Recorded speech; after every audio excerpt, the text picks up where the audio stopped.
So welcome to episode 151 of Gallifrey Pirate Radio, where we are continuing our celebration of 3 years on the air, on the internet, in the interwebs, whatever the celebration would be. 3 years. 3 years for you. For me, yes. 3 years for me. 2.5. Yeah. 2.5 for me. Wow. Is ridiculous. If you had told me 2.5 years ago that I would be still hanging out with you. Now, yeah. You don't realize that it's been a really long time since you and I have actually sat down in front of the camera to do something other than at a convention. Yeah, together. I think it's been like 2 months. Yeah, we just had, we had a lot of stuff happen, just life-wise, that sort of stuff is recording. But, we try to get episodes out of some sort. And I think we did a pretty good job. Yeah. Oh, no, hey, you're doing a great job. You're putting a lot more work into this. This is what happens when you have no technical know-how. I can just go, do it. Yeah. I'm just going to sit back here and take more Doctor Who quizzes. Yeah, but you do give me good suggestions, ideas, and stuff like that. So I'm really excited about one of today's segments becoming a regular function on GPR. Yeah. First, I want to thank who kicked us off. Kicked us off this week was Chirs-Rachael Osland, the Dining with the Doctor, the unauthorized Whovian cookbook. She kicked off the week with an interview I shot with her a couple months ago. So some of the information there was a little wibbly wobbly, but hey, it was all for this sort of anniversary, this sort of celebration for us. So thank you again, Chirs-Rachael, for being part of the show, and check out her YouTube stuff, which is Kitchen Overlord, and Sci-Fi Life Hacks. That's a new one which I had to try to remember in my brain. As opposed to the other places we remember them, like written on your arm in pen. Exactly, I actually think, oh my goodness, there you go. Try not to kill any more weights. I'm looking forward to getting a copy of the book and seeing if you and I can't cook something at some point in time in the future. And it's happening. I was just talking to our chef that is super excited about. So we're gonna do the cooking now? Okay, then I'm gonna go back a little and change that. I'm very excited about, if we're talking about Mara, yes, I'm very excited about eating whatever recipes Mara is making. Oh, no, we're helping. Yes, helping. Yes. Drew, could you hand me that spoon? Though I'm gonna have to ask her next time I talk to her, not Mara, but Chirs-Rachael, about a grilling with the Doctor. Yeah. Because I love the grill. Doctor and fire goes so well together. We could call it Planet of Fire, and I could be Chameleon. You could be Turlo. We could find out what your first name is. Yes. We could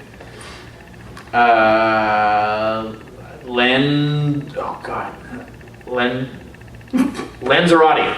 We could go to Lanzarote. I'm sorry. Yes. Listen, for those of you who don't know, we're librarians. It's the middle of summer reading, which means that we've had about 80 children every hour coming in to torment us, really. So it's fun. So, what's next on our list? What's next is I want to start a new segment, and you guys don't get the daily pleasure of coming into work and having Davey tell you what he's about to tell you. I do, and I think it needs to be recorded. So when I eventually kill him, we'll have evidence as to why that fact is. Davey, you have been, I know this started out as morbid curiosity and has grown into what can only be described as a soap opera-like obsession with the internet, because you have recently decided to jump on the forums and read about Omni rumors. Yes, and not just the Omni rumors, just missing episodes in general. It is fascinating. It's almost like a sociological study of these individuals that believe they might know something, or they have a friend of a friend of a friend that knows something, or they're directly connected to Ian Levine, or directly connected to Philip Morris.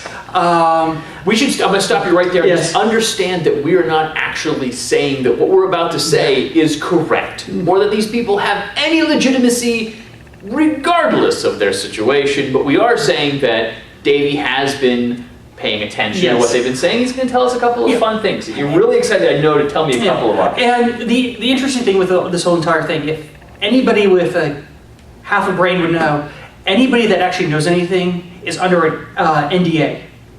Non-disclosure agreement. So regardless of what you're hearing or what they're saying, they really don't know. They're grasping at straws because there's millions of pounds at stake, or tens of thousands, I think. I mean, what they have to sign with the NDAs and what happens if they break them would financially destroy any individual and their family for a very long time. I seem to recall hearing rumored that it was a $150 million NDA, which seems kind of ludicrous because no one who is working with Doctor Who in the capacity that they had to sign it have that kind of money. So here are two big things. Big things. These are important. You should pay very close attention because we're technically filming this today on Wednesday. Okay. This rumor is supposed to take place tomorrow/today, depending on. We're going to release it on Thursday. Yeah, supposedly a person named Mo Lester went online today. Mo Lester. On YouTube. Lester. Oh wow, didn't catch that. That's So really take this with a grain of salt, because supposedly tomorrow, Thursday, they are going to make a huge announcement that Philip Morris is going to hand over everything. That he has, or? No, everything. All 97 episodes, supposedly. All 97 episodes. But just Doctor Who, or are we talking about all I know is Doctor Who. Dad's Army, or? Every once in a while I hear rumors and speculations about Dad's Army, which I would probably say is more legit than the Doctor Who stuff. But yeah, supposedly today is the big day for everything being handed over, a big announcement. And the second thing, which, kind of adds some curiosity and suspicion to this whole thing. This is by Pedophile, is right? No. No. This is, as of right now, we're Wednesday, about 4:30, 4:45, Planet Mondos is down. It's down. That is the big place, is the one place where people could still freely speculate about the Omni rumor, the missing episodes, without any real moderator interference. So you're saying it's down, it's crashed because of all the activity, or it's been pulled? We have no idea. It is just down. It is not on the interwebs right now. So it's kind of funny that this announcement would take place. Totally coincidence. I'm not saying there's any sort of conspiracy here, but I just think it's really funny that about the same time this person makes this announcement, this video, that the forums go.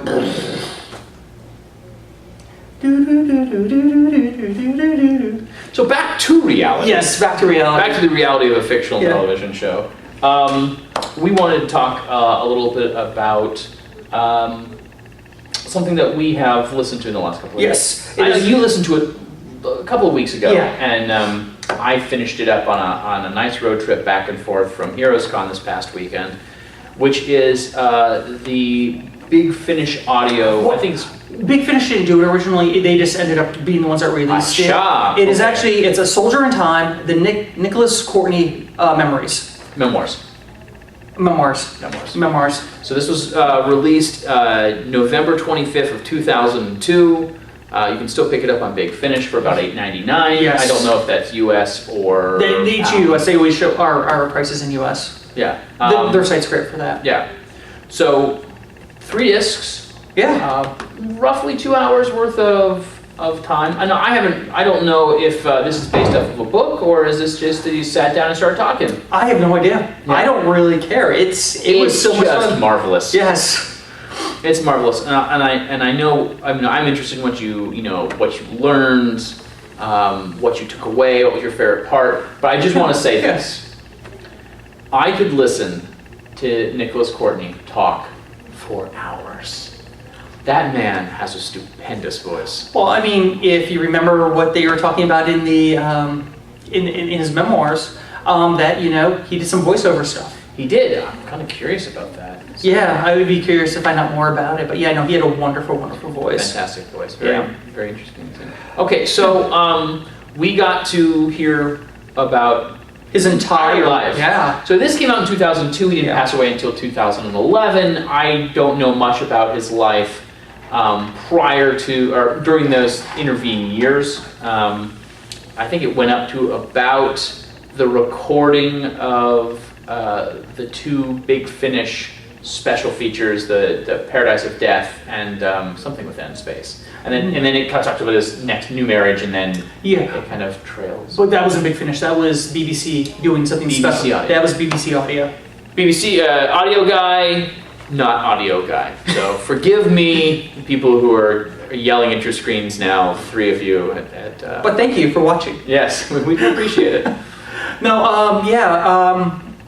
I think it was shocking how little he actually spent on Doctor Who. Absolutely. Yeah, I was just like, because you think about it, I mean, in retrospect, we get to see him all at once, sort of, Doctor Who. But yeah, very little of his career was spent on Doctor Who. I agree, and I think what's interesting is obviously the target audience for this are Doctor Who fans. Yeah. Because even though his life, Doctor Who plays such a very small part, a very important part, obviously, but a small part.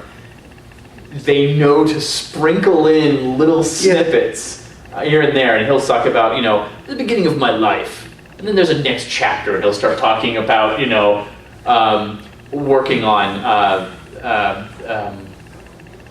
Dalek's master plan, and then a little bit more of his life, and so it's kind of like we have this parallel timeline that essentially meets up and he just goes linear from there. And I love that they did that. I mean, I love that's the way he presented everything, because I had no idea that man was as interesting as he was. Yeah, certainly. And you know what it reminded me of, actually, a little bit, was the special features on the new Towns One Chang DVD, the new one they had where they actually start talking about vaudeville and what it was like. It just kind of this in-depth look at the theater, because I don't know about you, I've had very little theater experience. I've done a couple of musicals, a couple of plays, but never really kind of immersed myself in that world. And certainly not on a professional level. And I think a lot of what's being said in this audio might come as no surprise to someone who's gone into the theatrical world. But I found it fascinating. I mean, I didn't realize how much he actually did theater-wise. That was his big love, it seemed. Certainly. And of course, I gotta say, I think the most interesting fact that I found about his entire theater career was when he actually was the narrator or / criminologist for the Rocky Horror Picture Show. Sure. That was fascinating. Who would have thought? And I'm still looking for a playbill, a poster, anything with his name on it with Rocky Horror, but I'm not finding anything anywhere. Sure. Someone out there probably has it. Particularly the final episode where he comes out in quasi-drag. Yeah. I think that would be fascinating. Yeah. Again, just to hear how they go about doing it. All right, so Rocky Horror. Is certainly an interesting point, but was there anything else that you took away from it that you weren't expecting? Let's talk about Doctor Who-wise. Well, I didn't realize that he was it seemed one of the first people to actually start coming over here with John Nathan Turner for conventions and stuff. And he liked the ladies. Oh, he did like the ladies. If there's one thing in that you will learn from this is Nicholas Courtney certainly liked the ladies. Oh, actually, one other really fascinating thing is I also just listened to John Nathan Turner's memoirs. Haven't done listened to that. And it's interesting when they're sort of telling the same story, but from their own perspectives. Because every once in a while they'll touch on the exact same story in their memoirs, and it's kind of cool hearing it because I listened to them back to back, so I really got a sense, because they actually turned out to be very, very fast friends. And they met... Seems so unlikely. Yeah, and they met way back in the day on Doctor Who, because I never realized that JNT had been around since Shrouded. Yeah. I seem to recall them telling the exact episode where he meets JNT, but I can't remember. Children are screaming in this, and yes, we're at a library. We are. So what surprised you? Surprised me about it. I think one of the things that's interesting is how much they looked at that kind of work as a job. As just a paycheck. It's like, oh yeah, it's great. We got to do this. It's so what if it's Doctor Who? Yeah. But certainly, kind of the division between BBC drama versus BBC children's. Yeah. And it being considered to be a children's show, that people would look down on it. But he really liked Doctor Who. I think he definitely was purported to really enjoy his time on the program, which I thought was really cool. I'm trying to think. I really liked the behind the scenes stuff. Drinking with Baker. Yeah. And actually, Ian Martyr. Yeah. The idea that Martyr coming in as a replacement for the Brig, following season 3, where Unit is in pretty much every story at the first part, and then they go into space. But then bringing Martyr in as the hip, young military man, and the jealousy and feeling of being replaced by that, I thought, by Courtney was pretty interesting. Also, the story about the CIA, the Celestial Intervention Agency. It was apparently an American group on the con circuit, and when Courtney came in, they asked his business in the United States, and he said, well, I'm meeting with the CIA. They apparently were not thrilled by that. Yes, he was joking around. They didn't take it that way. Yes. Yeah, don't joke with that. And that was pre 9/11 too. Yeah, exactly. But yeah, no, I mean, he lived a fascinating life. I mean, honestly, like you said, he had such a love for the show. Mm-hmm. I'm really glad, he never made it back to Doctor Who proper, but at least he got in surgery. At least he was there. At least he did get a comeback. I still haven't seen that episode. It's amazing. I would be very curious to hear that gap that he leaves off between 2002 and 2011 and kind of fill that in. What season is that with Sarah Jane? Is that 5? How many seasons total? I think there's 5 seasons. Yeah. Season 5 is a half season. I think right. It's a much shorter Yeah, because that's season. where she passed. Yeah. I've seen most of season 1. I own it. Doctor Who Legacy. Certainly. Well, before we do, just as a recommendation, if you especially like the Third Doctor's era as much as we do, and you think this sounds interesting, you should definitely go to the BBC, thebigfinish.com and take a look at Nicholas Courtney, Soldier in Time, the memoirs. So, yes. Well, I haven't seen it yet, but I know that this weekend you recorded a very special interview with Lee Cummings of his legacy, and that should already be out. Yes. Fingers crossed at this point in time. I know you're explaining the technical difficulties that you're having, and I know what you wanted, and I know what you're getting out of it, and it's, of course, no fault of anybody's other than technology's. It's great when it works. Evil technology. Evil technology, but... for those of you who did watch our last episode, thank you for taking part in episode number 150. You may have noticed that we have some codes, that we were given some codes. A code, yes. A very special code. A code for two of the alternate arts for the outfits. The portraits. The portraits. And they're gorgeous. Yeah, which is going to be the new face screen when you load the game. Yes, that's very cool. I'm really looking forward to 2.2. Yes, and that will be coming next week. Right. So before we get back to the code and why we chose it, just a quick reminder if it's going out tonight.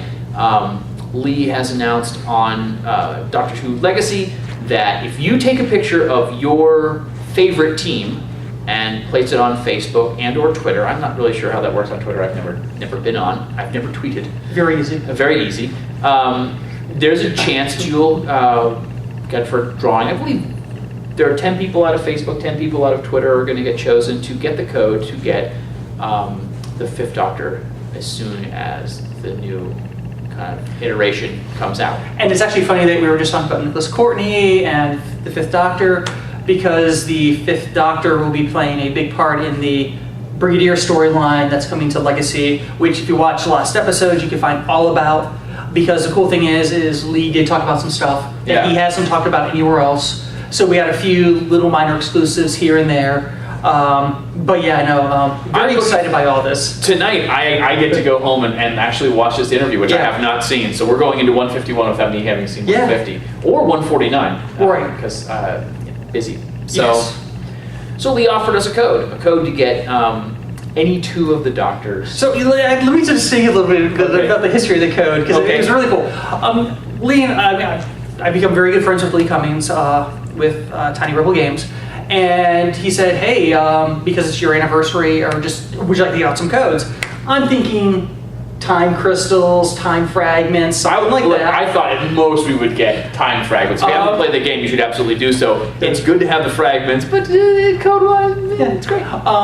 So I joked, I sent him an email, jokingly, because he asked what would I like. I'm like, I'd love to give out the 5th Doctor, but I knew that wasn't going to be a possibility because of the 2.2 update hasn't hit yet. And I was kind of like, but you know, time fragments, time crystals, you know, whatever you'd like, whatever you think would be best. And I get this kind of odd email saying, how far reaching do you want this code to get? The more the merrier, because I guess gauging on what we wanted to do with the code is what he wanted to offer. Sure. And the next email I get is like, well, we've gotten a lot of slack from not offering the portraits for a longer period of time. Which is about 48 hours per, right? Yes. Usually on the weekend. And he's like, pick two of your favorite, and you can have them to give away. And I was just like, jaw on floor, Mayday. He may have done a dance. Yes, no, I pretty much did. So it was very, very exciting to get this opportunity to re-offer two of the portrait codes as one. And so me being the nice guy that I am, like, Drew, because Lee's giving us two, which one would you like? Yeah, which is tricky. It's tricky out of all of them. Yeah. I, of course, said 8 immediately, just because 8 is very much my doctor. But there are two that most definitely, from a standpoint of their use in the game and just the sheer awesomeness of the costume, we went with War, which is my choice, and I went with the Third Doctor. Yeah, absolutely. Which, hands down, I think best art. It's one of my favorites until I see the Davison. But of course, you know, I was thinking, you know, if I didn't let Drew choose, I was going to choose War for him because he is a spot-on, incredible War Doctor. So I was like, you know, that'd be a great representation for Drew. But of course, he picked it anyway. Well, it was a trust between War and 8, and I love both of them. But man, War is such a useful level 4 War in this game. Is so useful. He's currently part of my team. Yeah. Because if you look in the last episode, you get to see sort of the team I'm using right now as I'm clearing through season 5. But yeah, I had to go with the Third Doctor just because we're right there with Capaldi. There's such a similarity between them. And I was just he can scare away large feral beasts, you know, like you make yourself as large as possible, cloak in hand. That, by the way, is going to be my next cosplay, I think, is Third Doctor. Nice. And also because I just listened to the Nicholas Courtney memoirs, I really had Third Doctor on the brain. And like Drew said, I think, hands down, I think my favorite of those pieces of art, even though the Sixth Doctor looks really, really spiffy in his. Oh, they look. Oh, there's not a bad one in the bunch, but there's something about. I hesitate to use the word flamboyancy. I mean it in the best possible sense. But the Third Doctor he's not just there looking menacing. He is just boom, out, wide. You know, it's an active pose, which I think is very cool. Yeah. So we were, you know, thank you, Lee. Thank you, Susan. Yes, thank you again. Thank you, Tiny Rebel Games, for everything you've done to help us celebrate our 150th episode and our 3-year anniversary of the show. Yeah, well, I think we've taken enough of your time. Yes. Thank you guys for joining us for 151. We'll return, fingers crossed, tomorrow with 152. I know you have something. I know that you are going to be posting quite a bit by your lonesome this weekend. Well, if all goes correct, 152 will be our other Con Carolinas panel. Sure. Where we have we have Chip from the Chuck from the Carolina Ghostbusters. He's a huge Whovian, and hopefully in the near future we'll be getting him on the show to interview. Yeah, absolutely. Oh, I forgot about that panel. That's I seem to recall that being a lot of fun. I remember it being fun. It was fun. It was a really solid and fun panel. You do 9 panels in 2.5 days, and they don't blend together. But again, thank you for joining us, and until next time, we'll see you then. Peace.